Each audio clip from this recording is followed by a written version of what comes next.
High my beauties, I hope you all are good. আজকে আমি তোমাদের কাছে একটা ব্লগ ভিডিও নিয়ে এসেছি, সেটা হচ্ছে শপিং ব্লগ।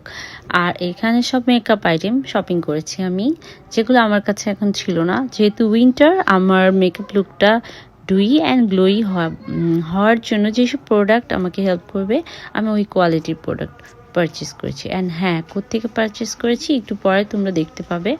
সো দেখতে হলে পুরো ভিডিওটা দেখতে হবে। আর এটা আমি আমার চ্যানেলে অ্যান্ড পেজে দুই জায়গায় আপলোড করছি। অবশ্যই তোমরা যে যেখান থেকে দেখে থাকো অবশ্যই লাইক করতে ভুলবে না, অ্যান্ড কমেন্ট করে অবশ্যই জানাবা যে এইগুলো দিয়ে আমি একটা মেকআপ লুক ক্রিয়েট করে তোমাদেরকে দেখাবো কিনা। আর দেখতেই পাচ্ছ এখন পেজ নেমটা রিভিল হয়ে গেল, অ্যান্ড আমি অনেকগুলো কসমেটিক্স পারচেস করে নিয়ে আসছি, শপিং করে নিয়ে আসছি। আমি অনেক সময় অর্ডারও করে থাকি। তো যাই হোক, সবাই ভালো থাকবে।